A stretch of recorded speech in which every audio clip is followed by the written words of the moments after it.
சமீபத்துல த்ரிஷா அவங்க இப்படி சொல்லியிருக்காங்களா? நடிகர் மற்றும் தற்போதைய தமிழக முதலமைச்சரான விஜய் அவர் குறித்து த்ரிஷா அவங்க சில ஆண்டுகளுக்கு முன்னாடி பேசின விஷயங்கள் வைரல் ஆயிட்டு இருக்கு. ரசிகர்கள் மத்தியில அதிகமா பகிரப்பட்டு வர இந்த வீடியோ இணையத்துல புதிய விவாதத்தையும் உருவாக்கி இருக்கு. தமிழ் சினிமாவில விஜய் அவருடைய பல வெற்றி படங்கள்ல இணைஞ்சு நடிச்சவங்க த்ரிஷா. அவங்க பயணத்துல முக்கியமான கூட்டணிகள்ல ஒருவரா கருதப்படுறாரு. இதனால ரெண்டு பேரையும் பற்றிய பழைய பேட்டிகள் மற்றும் நிகழ்ச்சிகள் அவ்வப்போது ரசிகர்கள் கிட்ட கவனத்தை ஈர்த்திருக்கு. வைரலாகி வர அந்த நேர்காணல்ல நிகழ்ச்சி தொகுப்பாளர் விஜய் அவருடைய புகைப்படத்தை காட்டி அவரை பற்றி கருத்து கேட்கிறாங்க. அதுக்கு பதிலளிச்ச த்ரிஷா அவங்க விஜய் அவரை ஒரு சார்மர் அப்படின்னு வர்ணிக்கிறாங்க. அவங்க கிட்ட எப்பவுமே ஒரு அமைதியான ஈர்ப்பு காணப்படும் அப்படின்னும், அதிகம் பேசாம தனித்துவமான கவர்ச்சியால கவனம் இருக்கிற நபர் அப்படின்னு சொல்லியிருந்தாங்க. உரையாடல் அப்ப பேசும்போது அப்படின்னா விஜய் அவர் ஒரு சைலண்ட் கில்லரா அப்படின்னு கேட்டதுக்கு புன்னகையோட ஆம், அவர் சைலண்ட் கில்லர் தான், அதிகமா பேசாம இருந்தாலும் அவங்களுடைய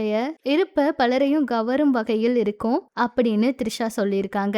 விஜய் அவர் அரசியல் துறையிலையும் முக்கிய பொறுப்புல இருக்கிற சூழல்லையும் பழைய நேர்காணல் கவனத்தை ஈர்த்திருக்கு. அதே போலதான் விஜய் அவரு இப்ப இருக்காரு. அரசியல்ல எந்த இடத்துலயுமே அவரு எதுவுமே பேசாம அமைதியா அவருடைய செயல்கள்ல எல்லா விஷயங்களையும் காண்பிக்கிறாரு. சொல்ல போனா சட்டசபைக்குள்ள கூட விஜய் அவரு பேசல அப்படிங்கிற கேள்விகள் எல்லாம் எழுந்துச்சு. அப்ப கூட அவரு எந்த ஒரு பதிலும் பேசல. அப்ப ஆதவர்ஜன் அவர் கூட விஜய் அவரு பேச வேண்டிய நேரத்துல பேசுவாரு அப்படிங்கிற மாதிரி எல்லாம் சொல்லியிருந்தாரு.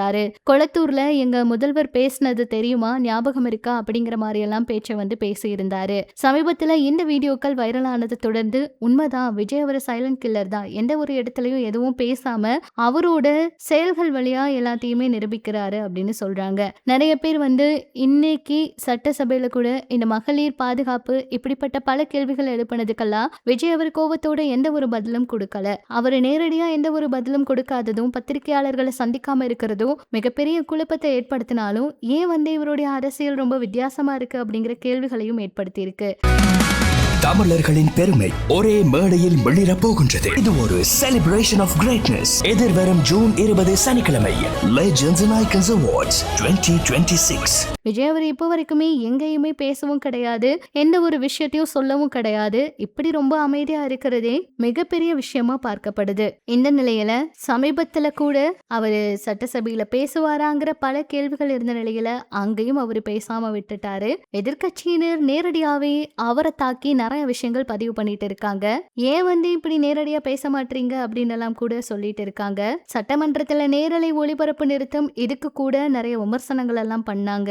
இப்படி மாறி மாறி நிறைய சிக்கல்கள் வந்துட்டு இருக்கு. இதையெல்லாம் எப்படி கடந்து வருவாங்க, இதை எப்படி சமாளிக்க போறாங்க, என்ன நடக்க போகுது அப்படிங்கறதெல்லாம் பொறுத்து இருந்துதாங்க பார்க்கணும். இது பற்றி உங்களோட கருத்துக்களை சொல்லுங்க. இனிமே இது போல சினிமா அரசியல் தகவலை தெரிஞ்சுக்க நம்ம சேனல் கூட இணைஞ்சிருங்க.